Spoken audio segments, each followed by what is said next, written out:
हमारा झंडा इसलिए नहीं फहराता क्योंकि हवा चलती है। यह हर उस जवान की आखिरी सांस से फहराता है जो उसकी रक्षा में अपने प्राण न्योछावर कर देता है।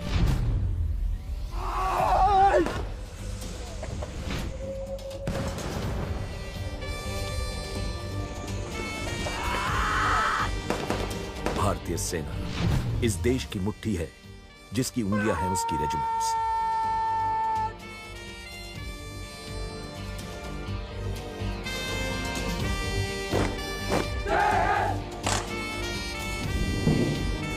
हर एक रेजिमेंट सेना परिवार का एक सदस्य है और उनकी जीवनी भी।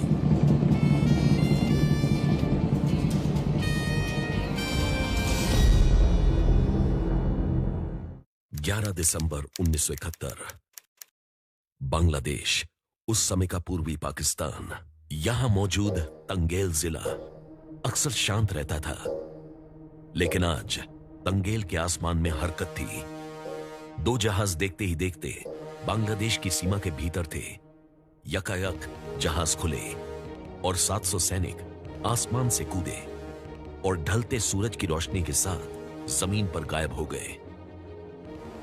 ये पैराट्रूपर्स उस दिन एक खास मिशन पर थे। पाकिस्तान से पूर्वी पाकिस्तान अपनी आजादी की लड़ाई लड़ रहा था और ये सैनिक उस दिन एक महत्वपूर्ण पड़ाव पर थे। बांग्लादेश के इस हिस्से में बहती थी जमुना नदी। उस पर बना पुंगली ब्रिज वो अकेला जरिया था जहां से पाकिस्तानी फौज ढाका पहुंच सकती थी। आसमान से जमीन और जमीन से पानी तक का सफर महज 4 घंटों में पूरा कर नदी पर मौजूद इस ब्रिज पर इन सैनिकों का कब्जा था।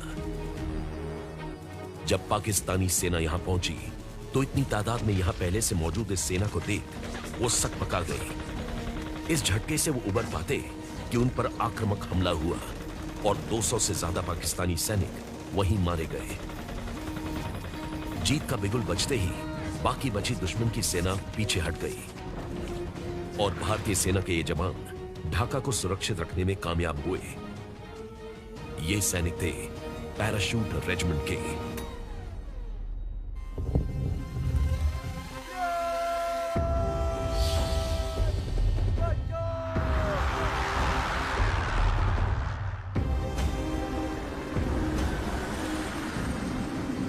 पैराशूट रेजिमेंट भारतीय सेना की हवाई इन्फेंट्री रेजिमेंट है। इसकी खासियत है कि इसमें शामिल होने वाला हर सैनिक अपनी मर्जी से मरून बेरेट पहनने के लिए खुद को काबिल बनाता है। उनका सपना होता है इस पंखनुमे बैज को पाना और ये विंग्स वाकई में देते हैं इनके हौसले को ऊंची उड़ान। अपने सीने पर इस बैज को देखने का सपना तो कई देखते हैं, पर इसे हासिल कुछ ही कर पाते हैं क्योंकि एक पैराट्रूपर बन पाना कोई आसान काम नहीं। पैराशूट रेजिमेंट का इतिहास जो है वो स्वतंत्रता से पहले का है। 50 इंडिपेंडेंट पैरा ब्रिगेड एक ऐसी फॉर्मेशन है जो आज़ादी से पहले स्थापित हुई थी। आज़ादी के समय पे हमारे पास 2 ब्रिगेड थे पैराशूट रेजिमेंट में, जिसमें कि 50 इंडिपेंडेंट पैरा ब्रिगेड और 77 पैरा ब्रिगेड। लेकिन 1950 में एक ब्रिगेड को जो है डिसएम्बॉडी कर दिया गया और उसके बाद जो है हमारे पास एक ब्रिगेड और 3 पैराशूट बटालियन जो है वो बरकरार रही। उसके बाद जो है 1952 में पैराशूट रेजिमेंट की स्थापना हुई स्वतंत्र भारत में, जिसके अधीन जो है 50 इंडिपेंडेंट पैरा ब्रिगेड के नीचे 3 पलटनों को लाया गया, 1 पैरा, 2 पैरा और 3 पैराशूट बटालियंस। उसके बाद जैसे जैसे आगे जो है ऑपरेशन बढ़ते रहे, हालात बदलते रहे, पैराशूट रेजिमेंट की जो है और बढ़ोतरी होती रही। हवाई दस्ते फौज के वो एक ऑर्गेनाइजेशन है, एक ग्रुप है जो काम पैदल रास्ते या पानी के रास्ते नहीं किए जाते, वो हवा के रास्ते करते हैं। उन दस्तों को हवाई इन्फेंट्री कहा जाता है, एयरबोर्न इन्फेंट्री कहा जाता है। इनका mode of travel is by aircrafts. दुश्मन के इलाके में लैंड करने के बाद वो नॉर्मल इन्फेंट्री या नॉर्मल स्पेशल फोर्सेस यूनिट्स बन जाती हैं और अपना काम पूरा करती हैं। उन्हें ले जाने का मीडियम एयरबॉर्न होता है, इसलिए उनका ट्रांसपोर्टेशन या बैटलफील्ड में जाने का तरीका उन्हें एयरबॉर्न फोर्सेस बनाता है। जनरल स्टूडेंट थे, एक जर्मन जनरल थे, उन्होंने जो एयरबॉर्न कंसेप्ट है, जो पूरा पैराट्रूपिंग का कंसेप्ट है, उन्होंने प्रोपोगेट किया था सबसे पहले ही। और थे तो स्टूडेंट, वो जनरल स्टूडेंट, लेकिन वो उनको कहा जाता है teacher of all German generals. और जैसे हम जानते हैं जर्मन जनरल्स जो हैं वो बहुत ही बेहतरीन होते हैं, बहुत ही अच्छे जनरल्स होते हैं और आज तक उनको स्टडी करते हैं। इसके साथ साथ जो जर्मन पैराट्रूपर्स थे, साथ में ब्रिटिश पैराट्रूपर्स और अमेरिकन पैराट्रूपर्स उनको कॉपी करा और बाकी फ्रेंच पैराट्रूपर्स भी माने जाते हैं। तो वहाँ से ये इवॉल्व हुआ। और अगर आप मेजर ऑपरेशन देखे जाएं तो पैराट्रूपर्स के वो नॉर्मंडी लैंडिंग्स थे और उसके बाद ऑपरेशन मार्केट गार्डन था। पैराशूट यूनिट भारतीय सेना की सबसे पुरानी हवाई टुकड़ियों में से एक है। अक्टूबर 1941 में सबसे पहले सेना में हवाई यूनिट खड़ी की गई थी, लेकिन इसमें शामिल हुए सिर्फ अंग्रेज।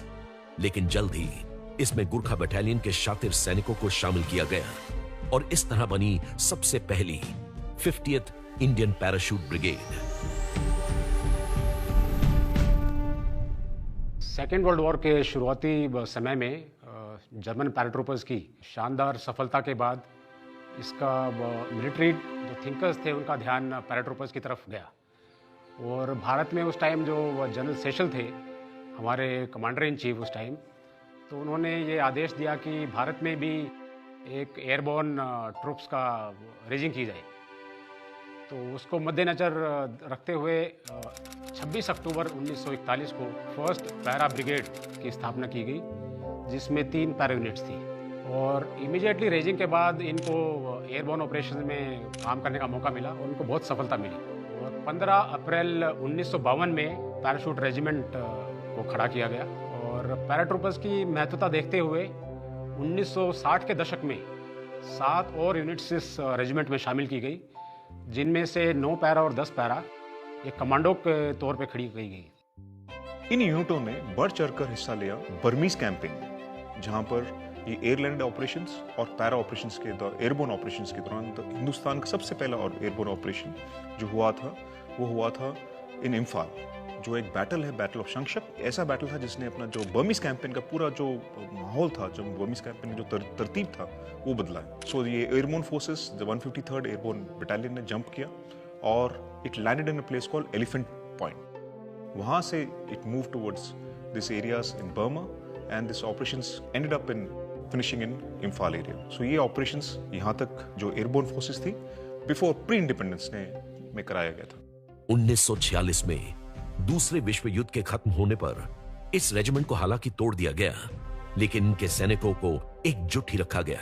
और भारत पाकिस्तान के बंटवारे के बाद 14th Indian parachute brigade Pakistan चली गई और 50th इंडियन पैराशूट ब्रिगेड और 77th पैराशूट ब्रिगेड भारत का हिस्सा बनी। लेकिन एक खालिस पैराशूट रेजिमेंट का गठन आखिरकार 1952 में ही हुआ और इसके चलते पैराशूट रेजिमेंट आज भारतीय सेना की इन्फेंट्री रेजिमेंट्स की सबसे नई रेजिमेंट्स में से एक है। रेजिमेंट को भले ही कुछ दशकों में खड़ा किया गया, लेकिन इसके कारनामों की मिसाल लगातार दी जाती है। आज इनके नाम कई बैटल ऑनर्स और थिएटर ऑनर्स हैं। 13 अशोक चक्र, 11 महावीर चक्र, 7 परम विशिष्ट सेवा मेडल, 23 अति विशिष्ट सेवा मेडल, 21 कीर्ति चक्र, 63 वीर चक्र।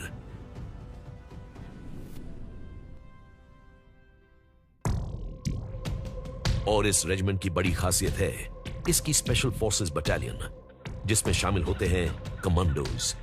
विश्व भर में किसी भी सैनिक का सबसे घातक हथियार है उनके कमांडोज। ये कमांडोज एलीट लाइट इन्फेंट्री का हिस्सा होते हैं और एलीट होने का मतलब कि इन्हें स्पेशल से भी स्पेशल ट्रेनिंग देकर हवा, जमीन और पानी में होने वाले कठिनतम ऑपरेशंस के लिए तैयार किया जाता है। ये समझ लें कि कमांडो कुछ भी कर सकता है। जो टर्म कमांडो है, जो वर्ड कमांडो है, it has come from Afrikaans और you can call the Dutch language which is spoken, it's a Boer language, it's a language which is spoken in South Africa. Commando means people who operate behind enemy lines. The word signifies as that. और small और light infantry is always called commando. Hindustan के context में अगर आप देखें, commandos were are those aggressive sub units. ये एक घातक इमदादी दस्ते हैं जो देश के जो भी टास्क होते हैं, जो मिलिट्री टास्क हैं, वो अक्रॉस द एलसी बोल लीजिए, अक्रॉस द बाउंड्री बोल लीजिए, द बॉर्डर बोल लीजिए, वहां जाके अपना काम का अंजाम देते हैं। पैराशूट रेजिमेंट की ये बेहद खास यूनिट्स, जो कि पहले कमांडो यूनिट्स कहलाती थी, आज स्पेशल फोर्सेस यूनिट कहलाई जाती है। और इन कमांडोज के बैच पर लिखा जाता है पैरा। ये न सिर्फ शारीरिक तौर पर बेहद मजबूत है, बल्कि शायद दिमागी तौर पर उससे भी ज्यादा। उन्हें कार्य को किसी भी सूरत में खत्म करने का जिम्मा सौंपा जाता है, और ये ताकत और हिम्मत दोनों की ही मिसाल है।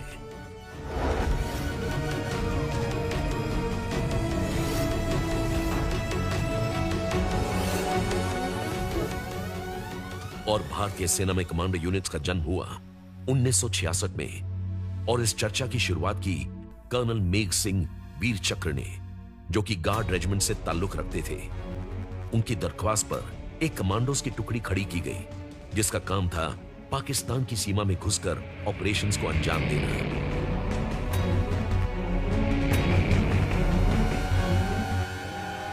इस पहली टुकड़ी में शामिल हुए 2 राजपूत, 2 जाट और गार्ड यूनिट, और राजपुताना राइफल्स की यूनिट, और यह कहलाई मेघ फोर्स।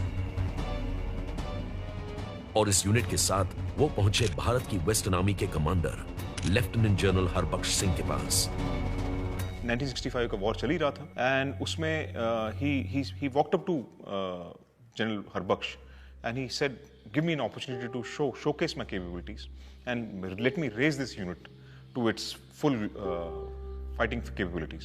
इस capabilities पर जनरल हरबख्श ने उनको opportunity दी, एंड ये यूनिट जब खड़ी हुई, दिस यूनिट इसने ऐसा अपने जो कार्रवाई जो की है in the areas of Poonch, in the areas of Nowshera, काफ़ी घातक हमले किए इन लोगों ने, दुश्मन को काफ़ी नुकसान पहुंचाया, काफ़ी हताहत किया दुश्मन को। उसके वजह से ये यूनिट ने काफ़ी अपना नाम कमा रखा। नाउ बेस्ड ऑन दिस, जब मेघ फोर्सेस बन चुका था, now they were again rechristen as part of the parachute regiment, so the Megh force became 9 para commando. और कुछ चुनिंदा कमांडोज ही आज स्पेशल फोर्सेस का हिस्सा हैं, जिनके इस खास दर्जे के बारे में किसी को नहीं पता होता। ये कहां ट्रेन होते हैं, कैसे ट्रेन होते हैं, कब ट्रेन होते हैं, और किस मिशन के लिए तैयार किए जाते हैं, ये सब पूरी तरह से एक गोपनीय यानी सीक्रेट मिशन के तहत होता है।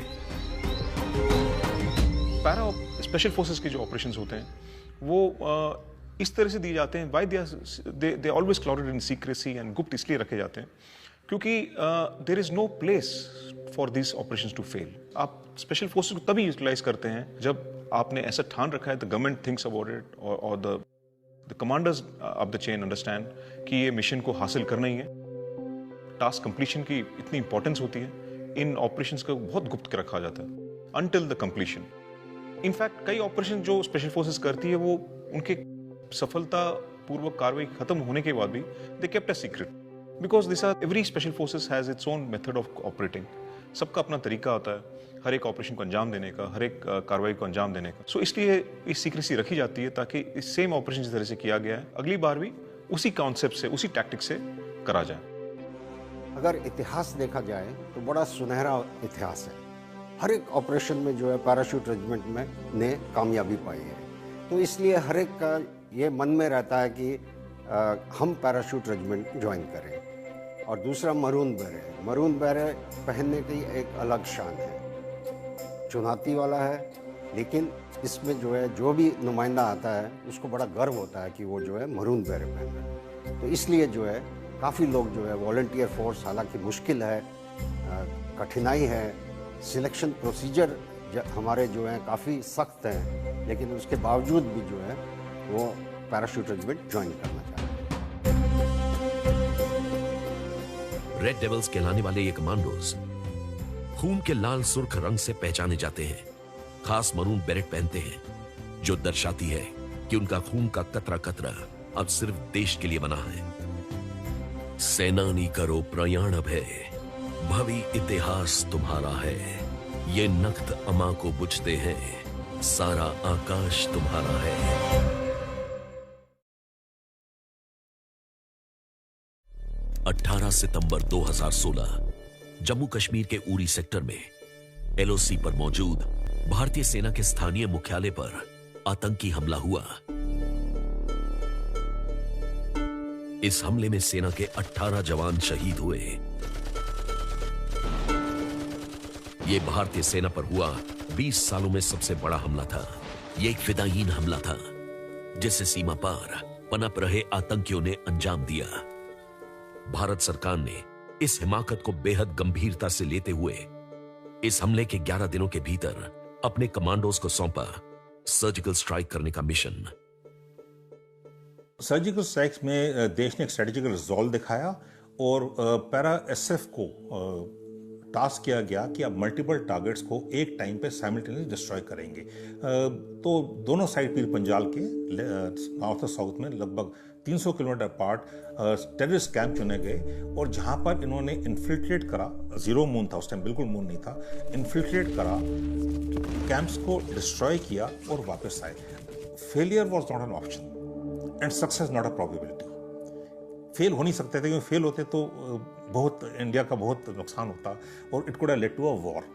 एंड इसलिए जो सक्सेस प्रोबेबिलिटी नहीं थी, क्योंकि जो लाइन ऑफ कंट्रोल है मोस्टली मतलब हेवली मैन्ड है, हेवली माइंड है, उसमें इन्फिल्ट्रेट करना, घुसपैठ करना, अंदर जाना, टेररिस्ट कैंप को ढूंढना, वहां पहुंचना, उसके बाद उसको डिस्ट्रॉय करने जब फायर खोलते हैं तो सबको पता लग जाता है कि आप वहां पर हैं।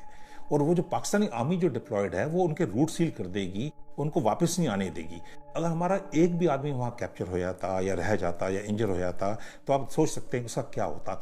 तो ये जो फ्लॉलेस ऑपरेशन किया जहां पर failure was not an option for them. और उस रात इस बेहद गोपनीय मिशन के तहत ये कमांडोज भारत की सीमा पार कर पाकिस्तान पहुंचे थे।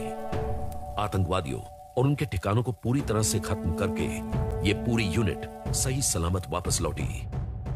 पैरा एसएफ का एक जवान अपने आप में एक फौज के बराबर है और स्पेशल फोर्सेस में कमांडो बन पाना हर किसी के बूते की बात नहीं। मुश्किल ऑपरेशन था, क्योंकि ये जो है हमारे दुश्मन को भी इस चीज़ के बारे में थोड़ा मालूम था कि ऑपरेशन किया जाएगा। दूसरा, उग्रवाद के जो कैंप हैं, उग्रवादियों के जो कैंप हैं, वो इतने डिफाइंड नहीं हैं।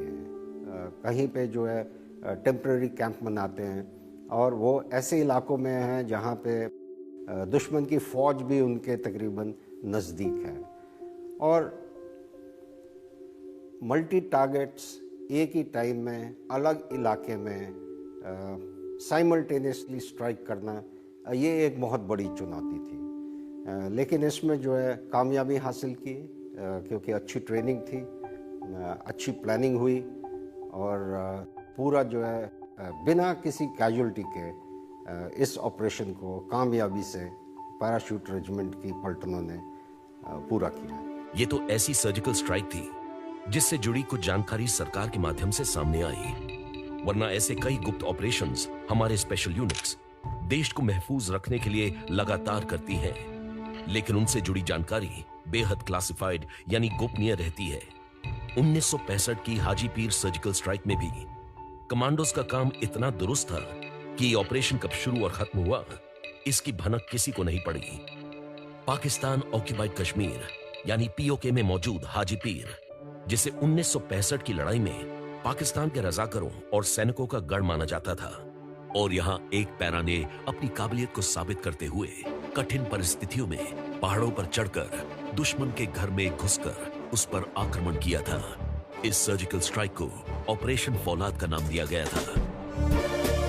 भारतीय सेना विश्व की सबसे बड़ी सेनाओं में से एक है और एक वॉलंटियर मिलिट्री फोर्स के लिहाज से सबसे ऊपर, और उसमें भी खास है ये पैराट्रूपर्स। देश के लिए दुश्मन को मारने, ये मैदान जंग में मिटने से कभी पीछे नहीं हटने वाली इस फौज के नाम आजादी के बाद आज 8 अशोक चक्र हैं। Captain AS Jasrotia, major Sudhir Kumar Walia, paratrooper Sanjog Chhetri, captain Harshan R, havaldar Bahadur Singh Bohra, havaldar Gajendra Singh, major Mohit Sharma, lance naik Mohannath Goswami.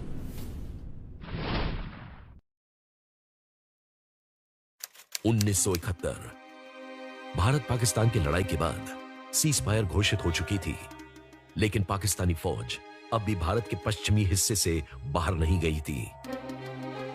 समय कम था और दुश्मन ने बारूदी सुरंगें बिछाई थी, वो भी रेगिस्तान में। और जिस बटालियन को दुश्मन को खदेड़ने का काम सौंपा गया, उसमें शामिल थे ब्रिगेडियर विजय कुमार बेरी, और उनकी बटालियन को इन्हें बाहर निकालने का टास्क सौंपा गया। उनसे कहा गया था कि यह एक छोटी सी टुकड़ी होगी, लेकिन यहां तो मामला कुछ और ही था। और आखिर में ऐसा हुआ कि हमने अपने टक्कर के दुश्मन पर हमला किया था, और दुश्मन सिर्फ तादाद में ही बराबर नहीं था, बल्कि उनके पास हमसे 10 गुना ज्यादा हथियार थे। उनके पास 72 आर्टिलरी पीसेस थे, जबकि हमारे पास सिर्फ 6। बावजूद इसके ब्रिगेडियर बेरी ने अपनी फौज को मनोबल कम नहीं होने दिया और दुश्मन पर आक्रमण किया, लेकिन यह वार उन पर भारी पड़ा। हम मुश्किल से करीब 68 मीटर आगे गए होंगे जब उनकी आर्टिलरी ने हम पर हमला शुरू कर दिया, और यह एक रजिस्टर्ड टारगेट था, क्योंकि हमारे पास भागने का कोई रास्ता नहीं था, और वो निशाना बहुत जबरदस्त था। उनके बीच भगदड़ मच गई। उनकी उस कंपनी के पास 6 मशीन गन्स थी, जबकि हमारे पास सिर्फ 2 थी, उनके पास 6 थी।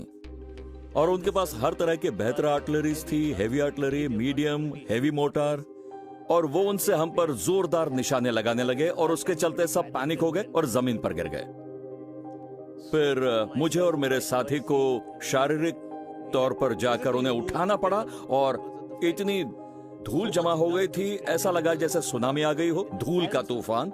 हमें कुछ नजर नहीं आ रहा था, अपनी नाक तक दिख नहीं पा रही थी। जो धूल उड़ी थी वो इतनी ज्यादा थी। गहरी क्षति झेलने के बावजूद ब्रिगेडियर बेरी ने अपने जवानों को एक बार फिर खड़ा किया, लेकिन रेगिस्तान की धूल में कुछ नहीं दिख रहा था। टारगेट अब खो चुका था और यह फोर्स अब भटक गई थी। ब्रिगेडियर बेरी ने अपने बेस पर बैठे सीनियर से दिशा दिखाने की मांग करी। ऊपर थोड़ा सा आसमान नजर आ रहा था, और मैंने ससी से पूछा, मैंने कहा क्या तुम निशाने पर बहुत हल्का फायर कर सकते हो? हमारे पास फ्लेयर पिस्टल थी। उन्होंने ऐसा किया, और उसकी मदद से हम अपने ऑब्जेक्टिव पर लौट सके। और तब तक हमने अपने लगभग 30 आदमी खो दिए थे, उन 63 लोगों में से जो फ्रंट पर मोर्चा संभाल रहे थे। और फिर मैंने रिजर्व प्लेटून से बोला कि वो हमारे पीछे रहे, ताकि जब तक उनकी जरूरत हो तो उन्हें बुला सकूं। हमें दिशा मिल गई, पर वो भटक चुके थे, और इस तरह मेरा उनसे संपर्क टूट गया। मैंने सोच लिया था कि वो नहीं आएंगे। अब हम कुछ लोग आगे बढ़ने लगे जब तक कि माइन फील्ड नहीं आ गई। और अब न सिर्फ रेगिस्तान की धूल का गुबार, बल्कि उसमें छुपी बारूदी सुरंगें यानी माइन फील्ड्स भी थीं। इस यूनिट को इस रास्ते में अपने और साथियों को खोना पड़ा।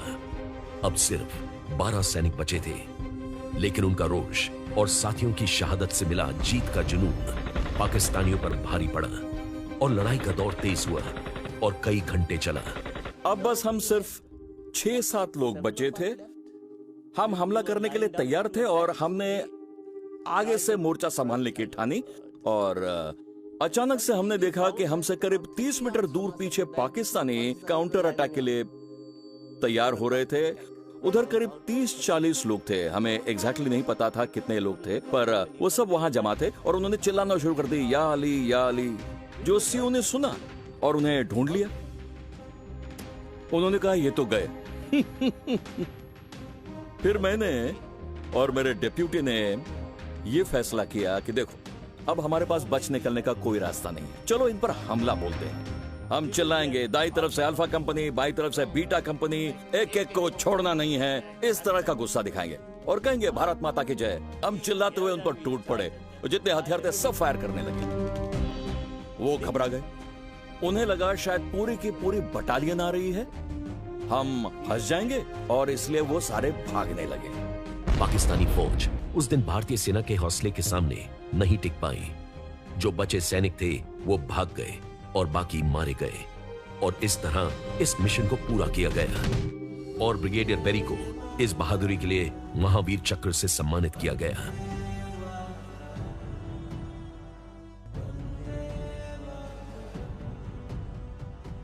If I had a second life, I would do the same thing exactly. I would join this regiment of mine and I would stay with it.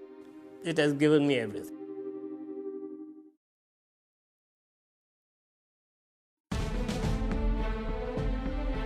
Parachute regiment कई मायनों में भारतीय सेना की दूसरी रेजिमेंट से अलग है। इनका चुनाव भी अलग तरीके से होता है और ट्रेनिंग भी। आजकल जो हमने नया एनहांस्ड रिक्रूटमेंट स्टैंडर्ड शुरू किया है रिक्रूट के लिए, उसमें हम एक टीम भेजते हैं जो एक एनहांस स्टैंडर्ड के हिसाब से 5 किलोमीटर टेस्ट 20 मिनट्स में उसको पास करना होता है। पुशअप्स का अलग स्टैंडर्ड है, 5 मीटर शटल के अलग स्टैंडर्ड है। उसके हिसाब से हम रिक्रूट को सेलेक्ट करते हैं और फिर वो हमारे पास यहाँ पे ट्रेनिंग के लिए आता है। ये हो गया डायरेक्ट एनरोलमेंट। और इसके बाद एक होता है पैरेलल इनटेक, जिसमें हम रिक्रूट कोई भी जवान जिसकी सर्विस 5 साल या 30 साल की उम्र हो, उसको हम वो वॉलंटियर फॉर्म भर के हमारे पास आ सकता है। सिमिलरली फॉर ऑफिसर्स अपना आईएमए में ट्रेनिंग खत्म करें, चाहे ओटीए में ट्रेनिंग खत्म करें, डायरेक्ट हमारे पास आ सकते हैं प्रोबेशन के लिए। बट जो ऑफिसर्स ऑलरेडी सर्व कर रहे हैं कहीं पे भी, सेम दे कैन वो वॉलंटियर कर सकते हैं। एक फॉर्म भरेंगे, उनका कॉल आएगा और फिर वो प्रोबेशन के लिए जा सकते हैं।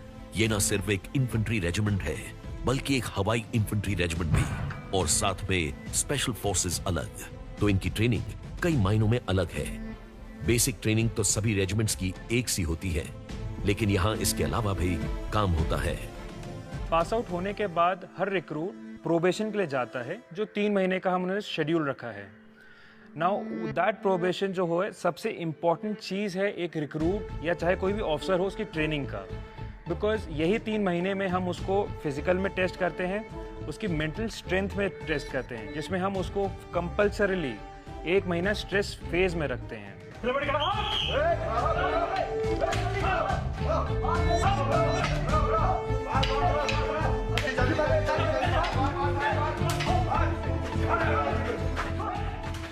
अगर आपको एक बंदे का जज्बा, उसका जुनून देखना है तो वो है मेंटल स्ट्रेस। कहते हैं कि अगर आप मेंटली किसी बंदे को थका दो तो वो क्विट कर देता है। हमें वही देखना है कि उसकी ब्रेकिंग कैपेसिटी, ब्रेकिंग लिमिट क्या है, वो क्विट कब करता है। 3 महीने खत्म होने के बाद if we find him to be suitable, अगर उसका मेंटल प्रेशर झेलने का भाव सही है, फिजिकल प्रेशर झेल सकता है, then we maroon him, after which जिसके बाद वो अपने पैराशूट जंप्स के लिए जाता है।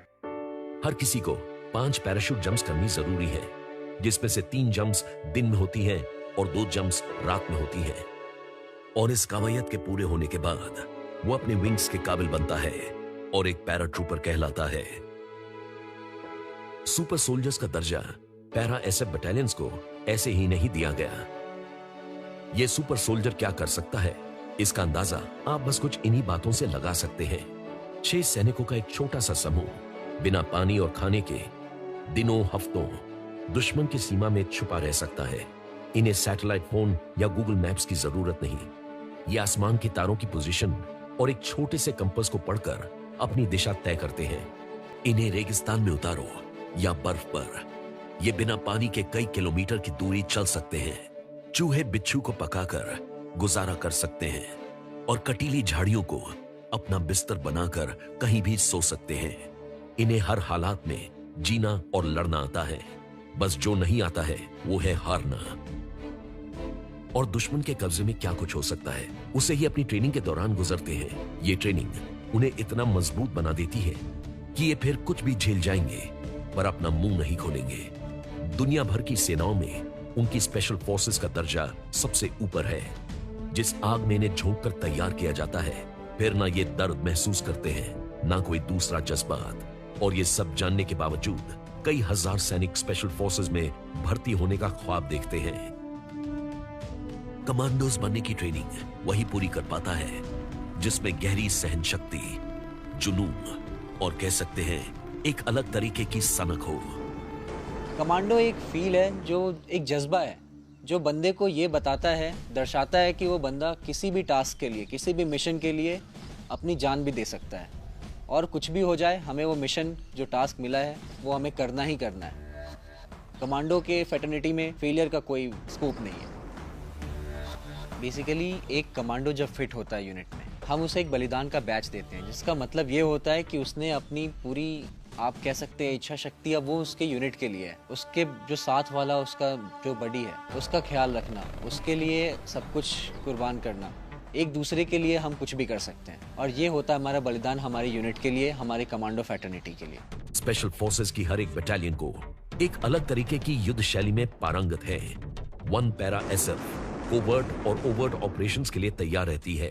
2, 3, 4 para SF urban warfare, unconventional warfare, foreign internal defence या फिर स्पेशल रिकॉनेसेंस फोर्स का काम करती है। लेकिन 10 पैरा एसएफ भारतीय फौज की सबसे मजबूत बटालियन है, जो कि रेगिस्तान, पहाड़, जंगल कहीं भी लड़ सकती है और किसी भी तरह के दुश्मन और हथियार को झेल सकती है। 21 पैरा एसएफ सदा से ही उत्तर पूर्वी राज्यों में काउंटर इंसर्जेंसी और जंगल वॉरफेयर को संभाल रही है और गोरिल्ला वॉरफेयर में इन्हें महारत हासिल है। और यही ट्रेनिंग कमांडोज और नॉन कमांडर्स को इस काबिल बनाती है कि वो मरून बेरेट विंग्स पहने, जो विश्व भर में एलीट हवाई फोर्सेस का चिन्ह है। ये रंग प्रतीक है बलिदान के उस खून का जिसके बिना जीत हासिल नहीं होती। ये मरून बेरेट पैराट्रूपर्स की सिर्फ एक यूनिफॉर्म का हिस्सा ही नहीं है या फिर सिर्फ एक हेडगियर नहीं है, ये एक गौरव, शौर्य और बलिदान की निशानी है। और सिर्फ इंडिया में नहीं, ये सिर्फ वर्ल्ड ओवर जितने पैराट्रूपर्स हैं उनका एक अलग पहचान है। आप किसी भी देश में जाएं, अगर आप किसी को देखते हैं कि उसने मरून बेरेट पहन रखी है तो यकीनन वो पैराट्रूपर होगा। इस मरून बेरेट को पैराशूट रेजिमेंट की ही फौजी पहनते हैं। पैराट्रूपर्स, पैरा स्पेशल फोर्सेस, राष्ट्रपति की सुरक्षा में लगे एलीट प्रेसिडेंट्स बॉडीगार्ड और फिर भारतीय वायुसेना की स्पेशल फोर्सेस के कमांडोज, जो कि गरुड़ कमांडो फोर्स कहलाती है। इसके साथ ही स्पेशल फ्रंटियर फोर्स, जो कि गृह मंत्रालय की अपनी अलग यूनिट है और पैराशूट ट्रेन्ड है। यूजुअली जब आप पास आउट करते हो या दूसरी यूनिट्स आते हो, आपका colour of the beret, the hue of the beret is different colour. But जब आप हमारे फैक्ट्री में आते हैं, जहाँ पे मरून फैक्ट्री हम बोलते हैं, जिसमें आप प्रोबेशन करते हैं, उसका रंग आपका जो निखरता है बाद में, वो मरून कलर से निकलता है। तो वो रंग आपको आपका ताज बन जाता है।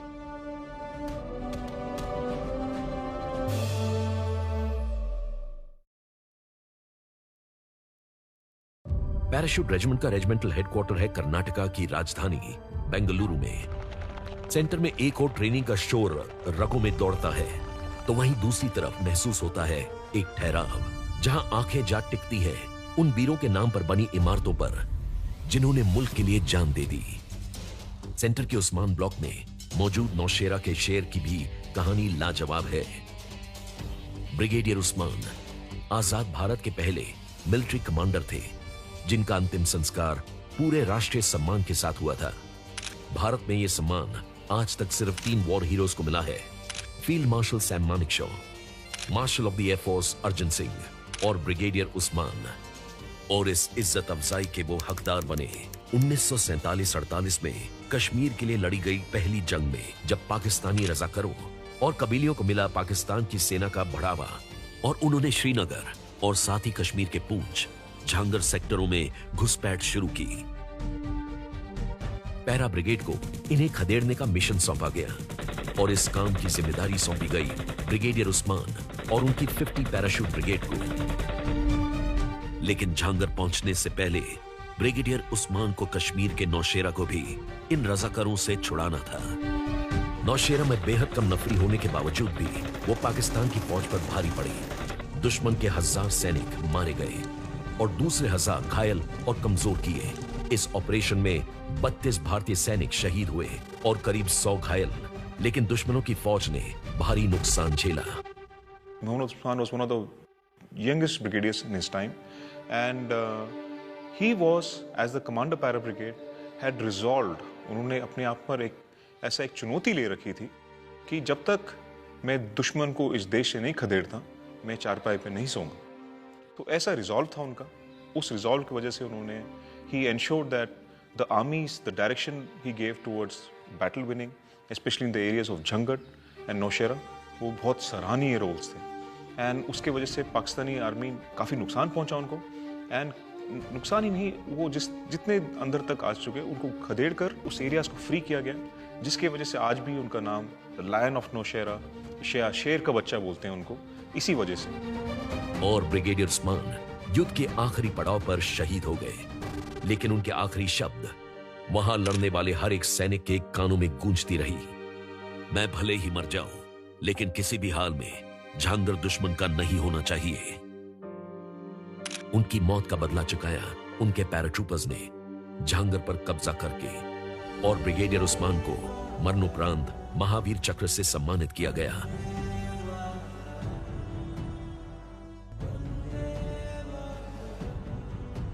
उनको अभी तक नौशेरा का शेर कहा जाता है। ब्रिगेडियर उस्मान सैंडहर्स्ट में ट्रेनिंग की थी, और उसके बाद में जब पार्टीशन हुआ तो उनको पाकिस्तान की फौज में ज्वाइन करने का न्योता जिन्ना ने खुद दिया था, और कहा था कि अगर आप पाकिस्तान में आएंगे तो हम आपको वहाँ का आर्मी चीफ बनाएंगे। ब्रिगेडियर उस्मान ने कहा नहीं, मैं यहीं पैदा हुआ हूँ और यही मेरा वतन है। ऐसे बहादुर ब्रिगेड कमांडर के नीचे हमें बटालियन को काम करने का मौका मिला। उस लड़ाई में उन्होंने जो देश प्रेम की एग्जाम्पल दी, उसका कोई मुकाबला नहीं कर सकता। वो गांधीयन थे टू द कोर। जब यूनिफॉर्म निकालते थे तो वो खादी के कपड़े पहनते थे। कश्मीर के लिए लड़ी गई इस पहली जंग में जहांगीर पर कब्जा ऑपरेशन विजय का हिस्सा था, और ठीक 50 साल बाद पैराशूट रेजिमेंट एक बार फिर एक दूसरे ऑपरेशन विजय में शिरकत की तैयारी कर रही थी। 1999 में पाकिस्तान ने घुसपैठ करके कारगिल के इलाके में ऊंची पहाड़ियों पे कब्जा कर लिया था, और उनको जो है वहाँ से खदेड़ने के लिए ऑपरेशन लॉन्च किया जिसका नाम ऑप विजय था। इस ऑपरेशन में पैराशूट रेजिमेंट की 8 पलटनों ने हिस्सा लिया, पैरा ब्रिगेड भी शामिल था इसमें, और बहुत ही महत्वपूर्ण ऑब्जेक्टिव जो कि मस्को वैली में सैंडो टॉप दुश्मन की एडम बेस, उसको जो है उसके ऊपर कब्जा किया, और इसके नतीजे में जो है पैराशूट बटालियंस को 3 बटालियंस को थिएटर ऑनर मिला, जिसमें 9 पैरा कमांडो, 10 पैरा कमांडो और 5 पैरा शामिल है। इसमें जो है 3 वीर चक्र और 7 सेना मेडल भी प्राप्त किए। पैराशूट रेजिमेंट के आसमान और जमीन का दायरा हिंदुस्तान तक ही सीमित नहीं रहा है। इस रेजिमेंट ने दुनिया भर के कई ऑपरेशंस में शिरकत की, जैसे कि Korea, Sri Lanka, Sierra Leone, Myanmar और मालदीव्स।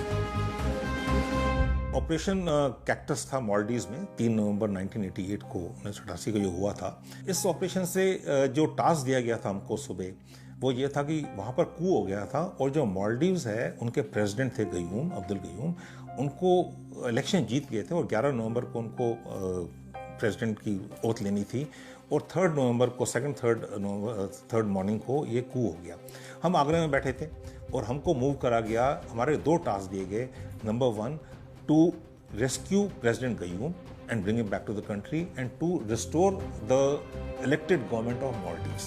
दुनिया भर की निगाहें भारतीय फौज पर थी कि किस तरह वो ये मिशन कम से कम समय में पूरा कर पाएंगी। उस वक्त टेक्नोलॉजी भी इतनी कारगर नहीं थी कि दशा और दिशा का सही अंकलन दे पाए। पैराट्रूपर्स यहाँ पहुंचे, लेकिन ये जाने बिना कि वहां उन्हें 2 अलग अलग द्वीपों पर कार्रवाई करनी है, खुद अपना रास्ता बनाते हुए। हम गए वहाँ पर, और शेयर जो कहते हैं हु डेयर्स विंस, और हमने वहाँ लैंड किया, और पैराड्रॉप नहीं किया, बहुत छोटी जगह है। लैंड करके बोट्स ढूंढी गई, वहाँ गए, और उनके कैपिटल में जब प्रेसिडेंट मिला उनको सेफ उनको निकालना, वहाँ से सेफ हाउस से निकाला है उनको, और उनको वहाँ जाके जितने उनके रेबल्स थे उनको कैप्चर किया, उनको फिर अपने पास रखा। और वहाँ से देखिए, इंडिया एक ऐसे रिस्पॉन्सिबल नेशन है जो जहाँ पे भी हमें ऑपरेशन में बुलाया गया है, चाहे श्रीलंका गए थे, चाहे मालदीव गए थे, हम अपना काम करके वापस आ जाते हैं। सिएरा लियोन में साल 2000 का खुरकी ऑपरेशन आज भी याद किया जाता है। 223 गोरखा सैनिकों और 11 मिलिट्री ऑब्जर्वर्स को रिबेल फोर्सेस ने अपने कब्जे में ले लिया। तमाम कोशिशों के बावजूद जब बातचीत के भी सभी रास्ते बंद हो गए, तो सिर्फ मिलिट्री एक्शन ही एकमात्र विकल्प बचा। इस ऑपरेशन की जिम्मेवारी 2 पैरा को दी गई, और ये एक बहुत ही कठिन ऑपरेशन था। ये कठिन इसलिए था क्योंकि एक तो इंटेलिजेंस ज़्यादा अवेलेबल नहीं थी। पूरी प्लानिंग जो है एक टूरिस्ट मैप के ऊपर की गई। उसके बाद जो है उधर का मौसम ठीक नहीं था, काफ़ी दिन बारिश होती रही, तो इसलिए जो है ना एयर का इस्तेमाल कर पाए और ना ही एयर फायर सपोर्ट का, आरटी फायर सपोर्ट का। इस ऑपरेशन में जो 2 पैरा के टीम कमांडर थे, उन्होंने इंफॉर्मेशन गैदर करने के लिए एक छोटी टुकड़ी को इन्फिल्ट्रेट किया इस कैंप के अंदर, और ये कैंप जो है RUF ने जहाँ पे लोगों को बंदी बना रखा था। हमारी एक छोटी टुकड़ी जो है 2 पैरा की, वो तकरीबन 7 दिन उस कैंप में रही। उन्होंने पूरी इन्फॉर्मेशन गैदर की, इन्फॉर्मेशन जो है टीम कमांडर को पास की, और उसके साथ साथ जो है सबको तैयार किया कि जब इवैक्यूएशन होगा, जब फाइनल असॉल्ट होगा, तो वहाँ से किस प्रकार जो है बंदियों को निकालना है। और फिर बड़े ही शातिर तरीके से इस ऑपरेशन को अंजाम दिया गया, जिसमें हवाई यूनिट्स और नीचे जमीन पर दुश्मन के इलाके में छुपे सैनिकों ने एक साथ काम करते हुए यहां से लोगों को बाहर निकाला। और भारतीय पैराट्रूपर्स ने न सिर्फ पीस कीपिंग फोर्सेस के तौर पर काम किया, बल्कि कोरिया में 1950 में एक मेडिकल यूनिट के तौर पर भी अपनी काबिलियत साबित की, जिसकी वजह से वो कहलाए मरून एंजल्स।